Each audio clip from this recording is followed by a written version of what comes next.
या ठिकाणी विनंती करतो, 5 वर्ष एक वेळ संधी निलेश राणे साहेब असतील, उदय सामंत साहेब असतील, यांच्या नेतृत्वाखाली विकास काय असतो हे बघण्यासाठी आपण सगळ्यांनी एक संधी द्यावी, अशा प्रकारची विनंती या ठिकाणी करतो. आज काम करत असताना किंवा लोकांमध्ये जात असताना मधल्या काळात लोक भयभीत होते. कुठल्या विधानावर लोक बोलताना घाबरत होते. परंतु ज्यावेळी आमदार निलेश राणे या ठिकाणी आले आणि त्यांनी कोणावरही टीका न करता जे लोकांना एक संबोधितल्या कार्यकर्त्यांना संबोधित केलं, त्या माध्यमातून अतिशय चांगल्या प्रकारे आज इथल्या कार्यकर्त्यांमध्ये एक वातावरण तयार झालेलं आहे.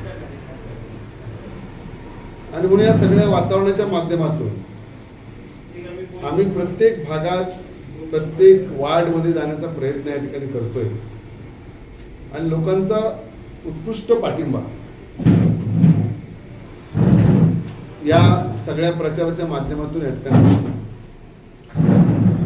निलेश राणे यांनी मालवण आणि कुडाळसाठी जे मॉडेल तयार केलं विकासाचं, तसंच एक मॉडेल कणकवली शहरासाठी करायचा आणि त्याचा सुद्धा निलेश राणेंच्याच मार्गदर्शनाखाली येणाऱ्या 2 दिवसात ह्या मॉडेलमध्ये आम्ही काय करू या शहरासाठी हे लोकांना सांगण्याचा प्रयत्न या ठिकाणी करणार.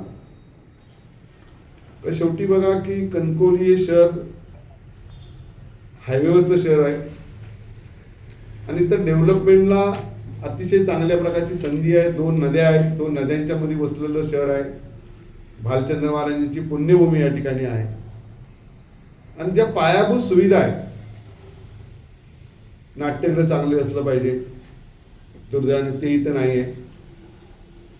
एक चांगली गार्डन या ठिकाणी असली पाहिजे, कारण ज्यावेळी बऱ्याच आम्ही जे पेन्शन लोकांना आज भेटतो त्यांची मागणी आहे की आम्ही कुठं जायचं, आम्ही ह्या वयात आम्ही रिटायर झाल्यानंतर आम्हाला कुठे जाऊन एखाद्या गार्डनमध्ये बसायचं आहे, तर अशी सोय कणकवली शहरात नाही आहे. गार्डनचा या ठिकाणी विचार निश्चितपणे करायचा आहे. तसंच आम्ही आत्ता शिवाजीनगरात होतो सकाळी, तिथलीच काही पेन्शन मंडळी म्हणली की तुम्ही आता इथे बसलात, एक 10 मिनिटं इथे बसून दाखवा.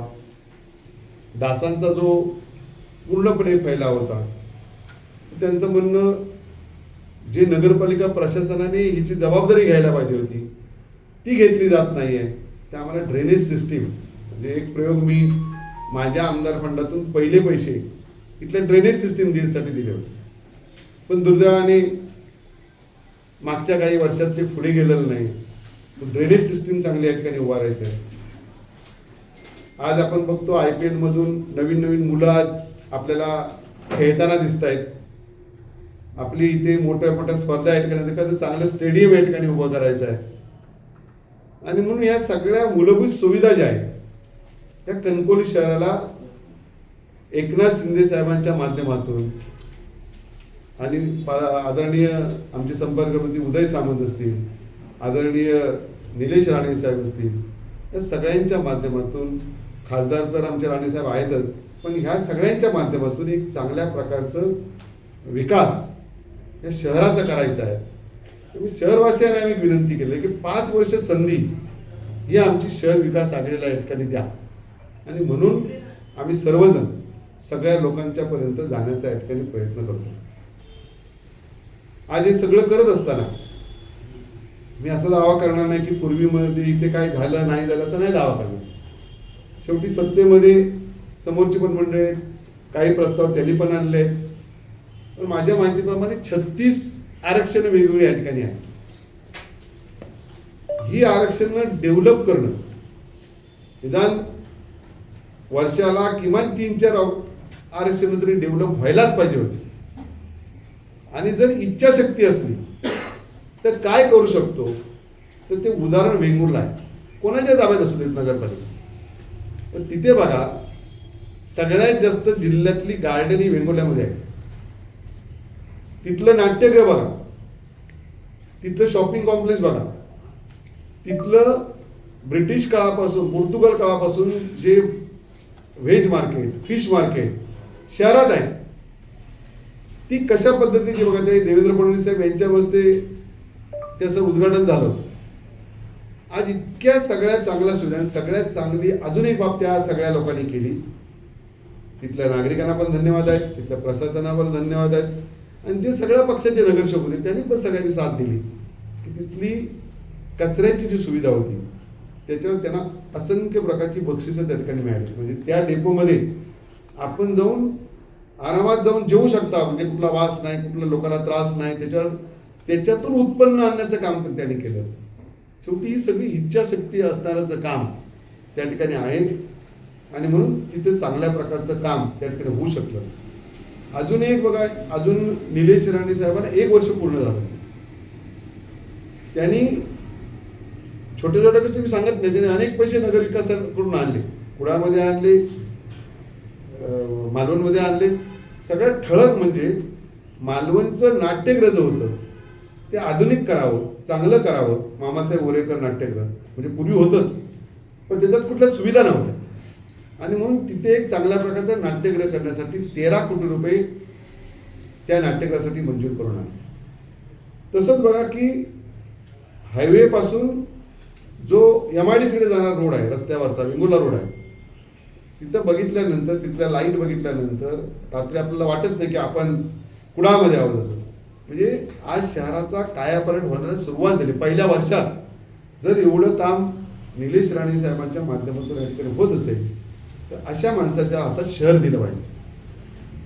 त्यांचं जे एकनाथ शिंदे साहेबांनी त्यांचं सभागृहातलं कामकाज, त्यांनी त्या ठिकाणी असलेलं सगळ्या कामाबद्दल आवड, पक्षाबद्दलची ओढ बघा. आपण बघितलं की आता एकदा जबाबदारी पार्टीने टाकल्यानंतर मालवणमधली आपली निवडणूक असताना सुद्धा इथे आम्हाला त्यांनी वेळ दिला, इथं लोकांशी बोलणं, कार्यकर्त्यांशी बोलणं, आणि कार्यकर्त्यांना त्या ठिकाणी संघटना बांधणं हे त्यांचं कौशल्य आहे. म्हणून त्यांच्या मार्गदर्शनाखाली आपल्याला ही सगळी शहर आहे ही चांगल्या प्रकारची डेव्हलप या ठिकाणी करायची आहे, आणि हे नुसतं तोडणार नाही की अतिशय चांगलं काम. मी आज भालचंद मामांच्या पुण्यभूमी या ठिकाणी बोलतोय. शेवटी इथं आपल्याला खोटं बोलता येत नाही, कारण शेवटी इथे स्थानिक आपण राहत असताना ह्या सगळ्या विकासावर चांगल्या प्रकारची चर्चा व्हायला पाहिजे.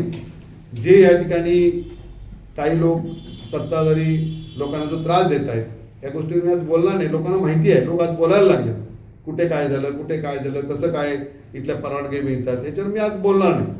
पण हळूहळू लोकच स्वतः तुमच्याकडे बोलतील. तुम्ही ज्याही लोकांपर्यंत जाल किंवा तुम्ही ज्याही लोकांच्या मुलाखती घ्याल तेही तुम्हाला समजतील. आज भीती ते छायेखाली आहे. बोलल्यानंतर मग माझं काय होईल, माझी परवानगी कुठली अडवणार, माझं कुठलं अंक अडवतील, ही परिस्थिती त्या ठिकाणी झालेली आहे. आणि म्हणूनच आम्ही सगळ्यांनी मिळून एकत्र राहून ह्या शहराचा एक रोडमॅप बनवलेला आहे. तो लवकरच तुमच्यासमोर येईल, आणि त्या दृष्टिकोनातून शहराला भविष्यात लागणाऱ्या ज्या काही मूलभूत सुविधा आहेत ह्या देण्यासाठी आमचा प्रयत्न या ठिकाणी राहील. आम्ही कोणालाही टीका टिप्पणी करण्यापेक्षा आम्हाला काय करायचं आहे हे या ठिकाणी सांगण्याचा मी प्रयत्न या ठिकाणी केलेला आहे.